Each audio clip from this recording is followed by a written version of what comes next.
අද වික්ටෝරියා පාර්ලිමේන්තුවට ඇවිල්ලා ඉන්නේ. මගේ ඇත්තටම ගුරු හාමුදුරුවෝ දෙනම ලංකාවේ ඉඳන් අපේ කටින පින්කමට වැඩම කළා. ඔස්ට්‍රේලියාවේ මෙල්බන් නගරයේ 2025 වර්ෂයේ කටින පින්කමට අපි ශ්‍රී ලංකාවේ ඉඳලා වැඩම කළා. ඒ අපේ ජේම්බ්‍රෝක් සිටි ඉංග්‍රීසි ධම්ම විහාරයේ විහාරාධිපති අපේ ප්‍රිය ශිෂ්‍ය සෙවණගල නන්දරතන හාමුදුරුවන් වහන්සේගේ ආරාධනාවක් එම විහාරස්ථානයේ දායක සභාවේ සභාපති ජානකී රාජගුරු මැතිණියගේ ආරාධනාවෙනුත් විශේෂයෙන්ම අපි මේ මෙල්බන් නගරයට පැමිණියා. විශේෂයෙන්ම මේ දින ගණනාවෙම අපි මෙල්බන් නගරේ පුරාම ඇවිදිමින් අනේක විද සතුටක් විඳින්නට වුණා.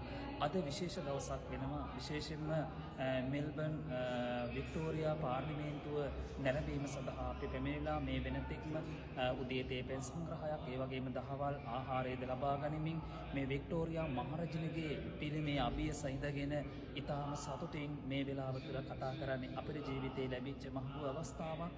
මේ වික්ටෝරියා පාර්ලිමේන්තුව නරඹන්න පැමිණිලා මෙහි තිබෙන බොහෝ විශේෂ අවස්ථාවන් දකිමින් සුවිශේෂී තැන් නරඹමින් ජීවිතය ලැබීම සතුට වෙනුවෙන් විශේෂයෙන්ම අපේ ශිෂ්‍ය සෙවණගල නන්දරතන හාමුදුරුවන්ටත් අපේ දායක සභාවේ සභාපති ජානකී රාජගුරු මැතිණියටත් ස්තුතිය මේ වෙලාවේදී පුද කරනවා. අපි මේ නගරයට කැඳවාගෙන ඇවිදilla මේ අයුරින් අපි වෙනුවෙන් කටයුතු සිදු කරන්නට ලැබීම පිළිබඳව අපි හතරවෙනි වතාවටත් ඕස්ට්‍රේලියාවට වැඩම කළා.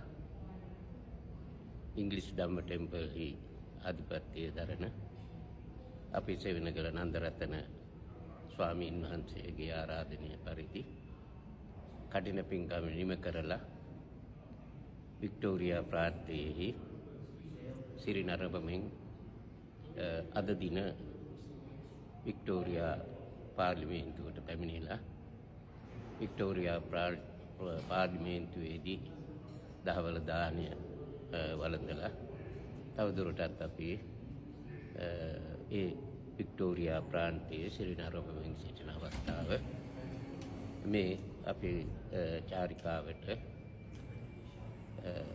ඉංග්‍රීසි ධම්ම ටෙම්පල්හි සභාපතිත්වය දරන ප්‍රධාන දායකාව වන ජානකී රාජගුරු මැතිණිය මූලිකත්වයේගෙන ඒ අවශ්‍ය ප්‍රධාන ස්ථානවලට අපි රැගෙන ගොස් ස්ථාන පෙන්වා දෙමින් හඳුන්වා දෙමින් ඒ සිව්වෙනි වරටත් පැමිණෙන්නට ලැබීම ගැන සන්තෝෂයට පත් වෙනවා.